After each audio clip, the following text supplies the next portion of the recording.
Hello everyone. तो last video अगर आपने नहीं देखी तो पहले वो देख लीजिए ताकि आप क्लियर रहे इस टॉपिक से। जो हमने किया था लास्ट वीडियो में, हमने लास्ट वीडियो में शुरुआत की थी इस चैप्टर की और बेसिक बैलेंसिंग इक्वेशन सीखी थी कैसे करना एकदम सिंपल स्टेप्स में, अनलाइक अदर यूट्यूब वीडियोस और बुक्स जो काफ़ी कॉम्प्लिकेटेड वे में कराते हैं। तो हमने काफ़ी सिंपल वे में देखा था। एंड एक चीज़ रह गई थी जो मैं लास्ट वीडियो में बोलना भूल गया था, वो है फिजिकल स्टेट, जो हमने मेंशन नहीं किया था अपने इक्वेशन के बाद। और बेसिकली फिजिकल स्टेट आपके चार तरीके की होती है। फर्स्ट हो गई आपकी सॉलिड, सेकंड हो गई आपकी लिक्विड,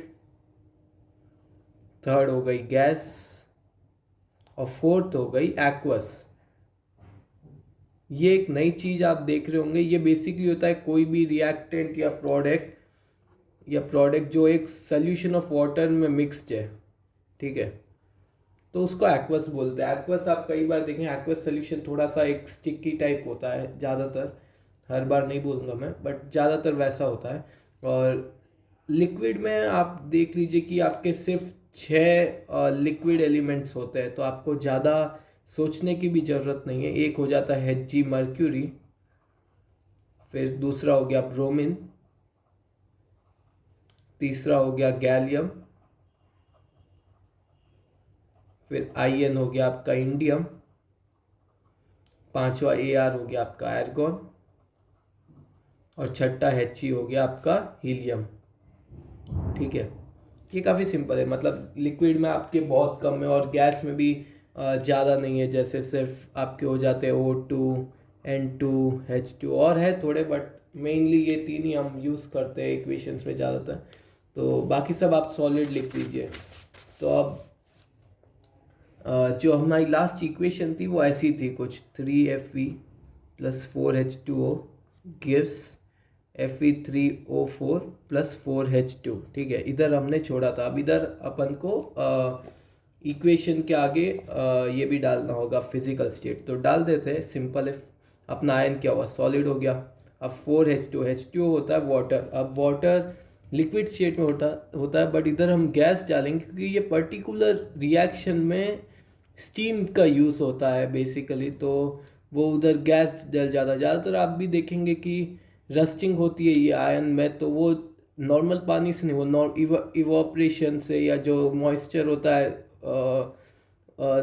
क्या बोलते हैं सरफेस पे या हवा में, उसके कारण होता है। तो उसके लिए हम वो गैस लिख दिए। और Fe3O4 हो गया आपका वापस सॉलिड, और 4H2 वो तो आपका गैस ही होता है क्योंकि हाइड्रोजन है।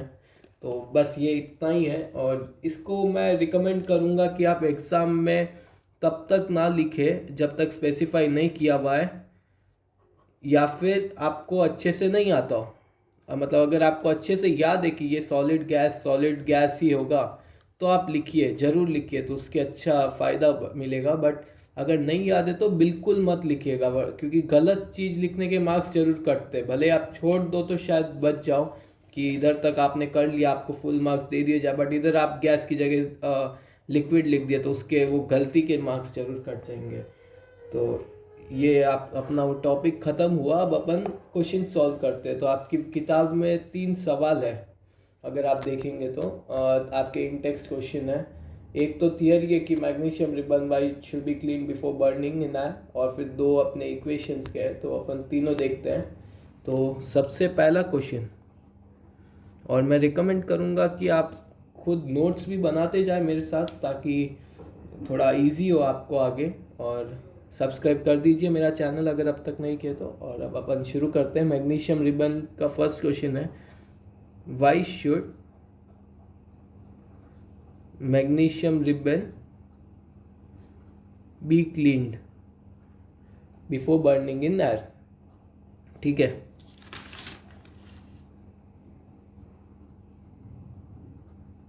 मेरी हैंड राइटिंग के लिए माफ़ करिएगा, बट ठीक है, देखते हैं अब क्या है। बहुत जल्दी लिख रहा हूँ तो थोड़ी हैंड राइटिंग ख़राब हो जा रही है। अब इसका आंसर अपन को लिखना। अब इधर मैग्नीशियम रिबन है, अगर बोर्ड में कोई और चीज़ आ जाए कि आयन को क्यों क्लीन करना है या कुछ भी, आयन का ज़्यादातर नहीं आता, बट कोई और आ गया तो आप क्या आंसर देंगे। अब हर चीज़ तो आप रट्टा मार नहीं सकते, कितने क्वेश्चंस देखेंगे। तो ये जब अगर आपको आता है ऐसा कोई क्वेश्चन कि why it should be clean, तो आप नॉर्मल चीज़ दिमाग में लगाएं कि आप कोई भी चीज़ को क्लीन क्यों करते हैं, ताकि वो साफ़ रहे, ताकि उस पर कोई रिएक्शन नहीं हो जाए, या फिर आप ये तो केमिस्ट्री की भाषा में कि रिएक्शन नहीं हो जाए, बाकी नॉर्मली आप देखेंगे तो आप चीज़ें क्यों क्लीन करते हैं, ताकि उसमें फंगस नहीं ग्रो हो जाए। अब फंगस क्या है? फंगस एक तरीके से आपका क्या है, एक तरीके से एक केमिकल या एक बायोलॉजिकल प्रोडक्ट है जो फॉर्म हो रहा है, जिससे आपको फूड पॉइजनिंग हो सकती है। तो वो आपके पेट में केमिकल रिएक्शन हो जा रहा है, तो उसको रोकने के लिए आप क्लीनिंग करते हो। तो वही चीज़ हो गई आपके मैग्नीशियम रिबन को भी क्लीन करने के लिए। कि क्या होता है, मैग्नीशियम अपन ने देखा था ऊपर एक रिएक्शन था आपके फर्स्ट पेज में शायद, कि Mg+O2 = MgO, जितना मेरे को याद है, एक बार मैं देख लेता हूँ। हाँ, तो Mg+O2 गिव्स MgO था आपका रिएक्शन, सबसे पहला रिएक्शन इस बुक का।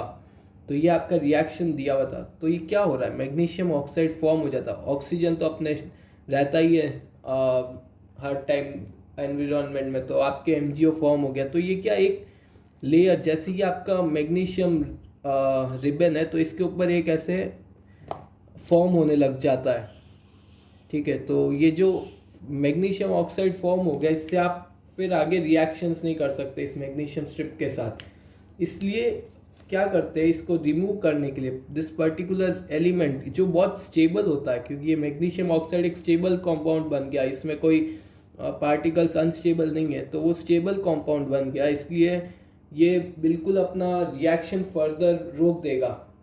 मतलब एक बार कोई आयरन की चीज़ पे रस्टिंग आ जाए तो उसको आप साफ़ करोगे तो वापस रस्टिंग आने लगेगी, बट एक बार रस्टिंग आई हुई, अब रस्टिंग पे रस्टिंग तो नहीं आएगी। तो पर अगर आपको ये मैग्नीशियम स्ट्रिप यूज़ करना है सिर्फ Mg, तो आपको ये ऑक्सीजन पार्टिकल हटाना ही होगा। तो इसलिए आप क्या करते हैं, इसको साफ़ करने के लिए क्लीन कर देते हैं। सिंपल सी बात कि आप अगर ये क्लीन करोगे तो आपके पास अब एक क्लीन मैग्नीशियम स्ट्रिप होगी, और इसको आप कोई भी रिएक्शन के लिए यूज़ कर सकते हैं, ताकि आपको जो प्रोडक्ट डिसाइड है वही आए, कोई गलत रिएक्शन नहीं हो जाए। तो यही चीज़ आप कोई भी चीज़ के लिए, कोई भी क्वेश्चन के लिए लिख सकते हैं कि why it should be clean. तो ये इसी के लिए कि ऊपर जो स्टेबल कंपाउंड फॉर्म हो जाता है, ये 2-3 शब्द है जो आप देख लीजिए, कि एक तो होता है स्टेबल कंपाउंड जो फॉर्म हो जाता है, which stops it from reacting further.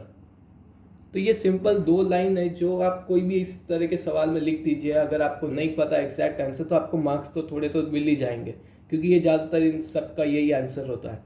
ठीक है, अब ये फर्स्ट सवाल तो हुआ। अब सेकंड सवाल देखते हैं। इसमें 3 सब डिविज़न है। तो पहला सब डिविज़न आ गया अपना हाइड्रोजन। तो इसमें आपको बेसिकली करना है कि बैलेंस करनी है इक्वेशंस। तो अपन ने लास्ट वीडियो में देखा ही था कैसे बैलेंस करते हैं। तो अगर आपने नहीं देखा तो पिछला वीडियो देख लीजिए, ऊपर लिंक डाल देता हूँ मैं, और नीचे डिस्क्रिप्शन में भी लिंक डाली हुई है। ठीक है, ये वाला दिया हुआ है। तो अब इसको अपन को बैलेंस करना है। तो सबसे पहले बैलेंस का छोड़िए, आप सिर्फ इक्वेशन लिख दीजिए एक बार। तो हाइड्रोजन क्या हो गया आपका, H2 हो गया। क्लोराइड क्या होगा आपका, Cl2 हो गया। हाइड्रोजन क्लोराइड क्या होता है, HCl होता है। अब अपन को वैसे ही LHS RHS करना है, तो एलिमेंट डाल दिए LHS और RHS, ये एक टेबल बना दिए। ठीक है, एलिमेंट क्या अपना हाइड्रोजन क्लोरीन है, इधर दो एलिमेंट है, इधर भी 2 एलिमेंट है, इधर कितना एक है। तो आपको क्या सिंपल इंटू टू किए और फाइनल बन गया answer, H2 + Cl2 gives 2 times HCl। तो क्या हो गया 2HCl। बस ये आपका पहला बैलेंस इक्वेशन हो गया, एकदम सिंपल तरीका। अब अगला सवाल देखते हैं वापस, सेकेंड सब डिविज़न। और मैं एक काम करता हूँ, मैं ये दोनों सब डिविज़न आपके लिए छोड़ देता हूँ, काफ़ी सिंपल है। तो ये आप ट्राई करिए सॉल्व करने की। अगर नहीं होता है तो आप कमेंट सेक्शन में डाल दीजिए, अपन सैटरडे संडे को जब रिविजन चलेंगे तब ये सेम सवाल कर लेंगे। क्या बहुत ज़्यादा सवाल होते हैं, और हर सवाल को अगर मैं कराने बैठा तो आपकी प्रैक्टिस नहीं होगी। तो हम सीधा थर्ड में चलते हैं, थर्ड वाले क्वेश्चन में। और ये बाकी 2 भी सिंपल है, इतने कोई डिफ़िकल्ट नहीं है, और यही क्वेश्चन आप अगर प्रैक्टिस करोगे तो ही सीख सकते हो। तो मैं रिकमेंड करूँगा कि आप खुद प्रैक्टिस करिए। और थर्ड क्या है, इसमें आपको ये अपन दोनों सवाल करेंगे ताकि थोड़ा क्लैरिटी मिले। और इसमें आपको हाइड्रोजन प्लस क्लोराइड जैसे भी नहीं, आप इसमें आपको पूरा एक सेंटेंस दिया गया है, ठीक है। तो आप अपनी किताब खोल लीजिए, मैं सिर्फ पढ़ रहा हूँ, मैं पूरा लिखूँगा नहीं।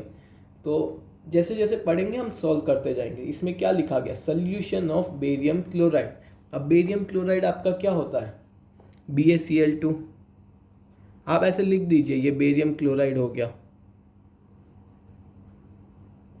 ताकि क्या एक स्टेप्स मार्क तो मिल ही जाएंगे अगर आप बाई चांस सॉल्व नहीं कर पा रहे पूरा तो भी।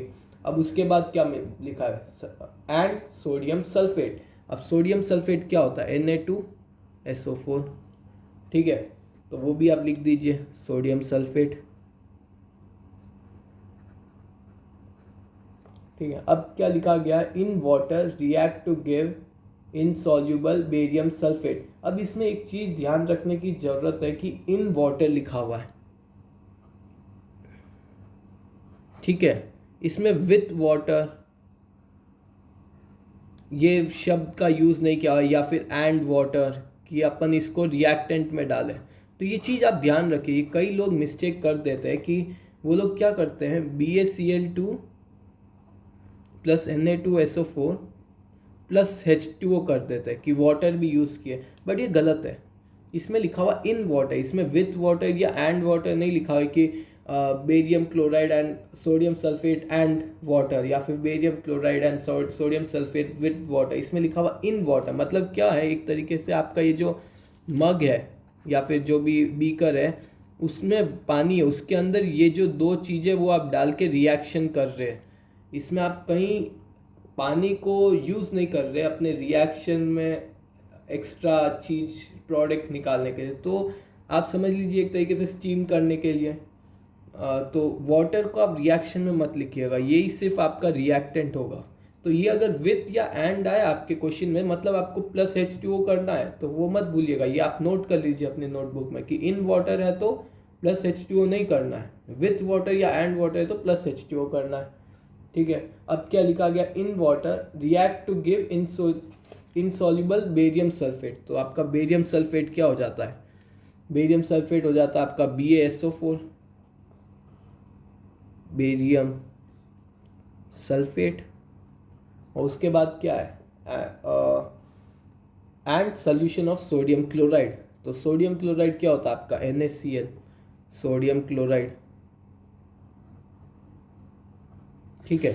अब इधर तक अपन आ गए, मतलब अब अपन को चारों 1 2 4 3 और 4 चारों इक्वेशन, मतलब चारों मिल गए, रिएक्टेंट और प्रोडक्ट, मतलब 2 रिएक्टेंट और 2 प्रोडक्ट मिल गए। अब अपन को क्या करना, बस इक्वेशन लिख देना, BaCl2 plus Na2SO4 gives BaSO4 plus NaCl।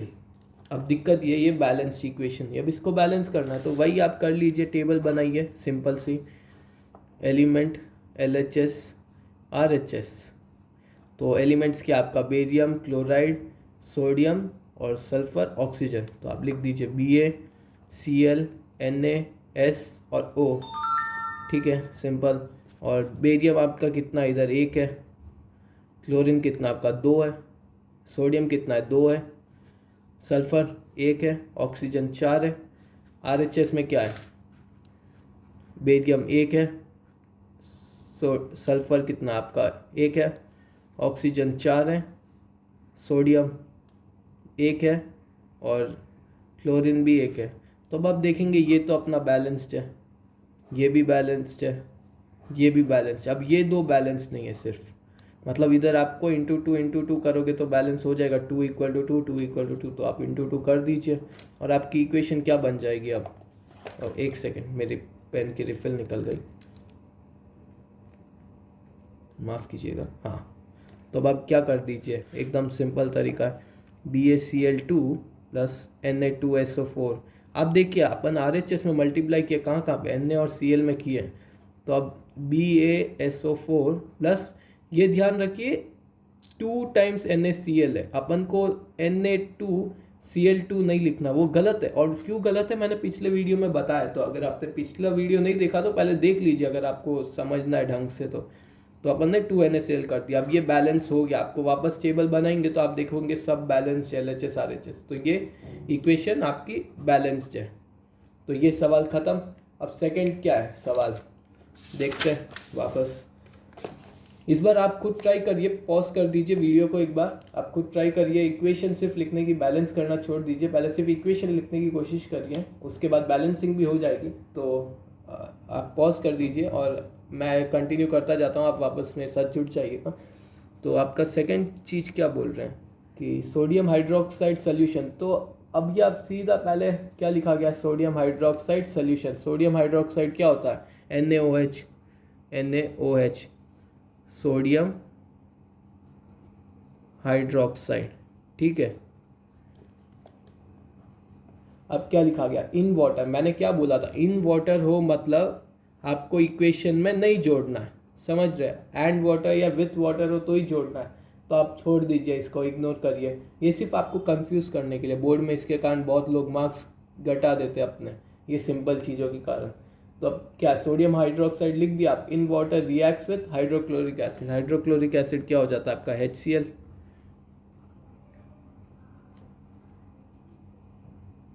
ठीक है। अब हाइड्रोक्लोरिक एसिड लिख दिया। अब इससे क्या लिखा गया आगे, to produce sodium chloride solution and water. अब इधर देखिए एंड वाटर है, ठीक है। पहले तो सोडियम क्लोराइड लिख दीजिए। सोडियम क्लोराइड क्या होता है आपका, NaCl, ठीक है। अब इधर क्या लिखा हुआ, एंड वाटर। मैंने क्या बोला था, एंड वाटर या विथ वाटर हो तो आप जोड़ दीजिए H2O अपने रिएक्शन में। तो इधर एंड वाटर है तो अपन लिख देते हैं कि H2O भी इक्वेशन में आएगा। अब आपके पास LHS RHS आ गया, ये आपका रिएक्टेंट हो गया, ये आपका प्रोडक्ट हो गया। तो अब आप बस इक्वेशन बना दीजिए, क्या है, NaOH plus HCl gives NaCl plus H2O। अब इसको बैलेंस करना है, हालांकि ये इक्वेशन पहले से बैलेंस्ड है, क्योंकि आप ऐसे ही देख सकते हैं डायरेक्ट। Na कितना, एक है। ऑक्सीजन कितना, एक है। हाइड्रोजन 1 और 2, तो इधर भी 2 है। क्लोरीन एक है। आप टेबल बना के देखना चाहते हो देख सकते हैं, धीरे धीरे आपके प्रैक्टिस के साथ आप भी मेरे जैसे डायरेक्ट करने लग जाएंगे।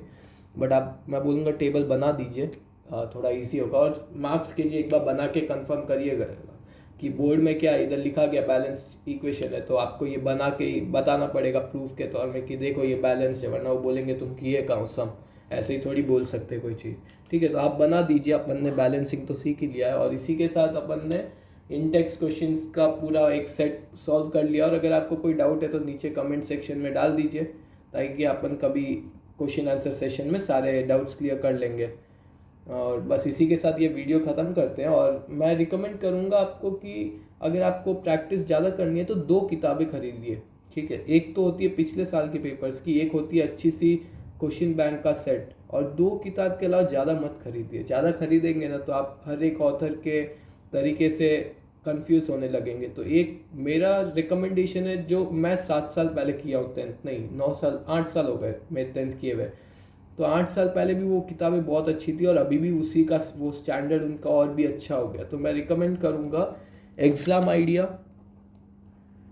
आइडिया एक किताब है जो बहुत अच्छे क्वेश्चन बैंक है उसमें सॉल्यूशंस के साथ, तो वो ख़रीद लीजिए, जिसमें आपको काफ़ी अलग अलग तरह के सवाल मिलेंगे। मैं लिंक डाल दिया हूँ डिस्क्रिप्शन में दोनों किताबों को, आप देख लीजिएगा। और एक है ओसवाल बुक, ओसवाल का प्रीवियस ईयर, ये लोग बहुत अच्छी तरीके से सॉल्व करके रखे पिछले साल के क्वेश्चंस, तो वो दोनों आप देख लीजिएगा, लिंक डाला हुआ मेरे नीचे डिस्क्रिप्शन में। और इसी के साथ ये वीडियो एंड करते हैं, आप सब्सक्राइब और लाइक कर दीजिएगा वीडियो को। Thank you.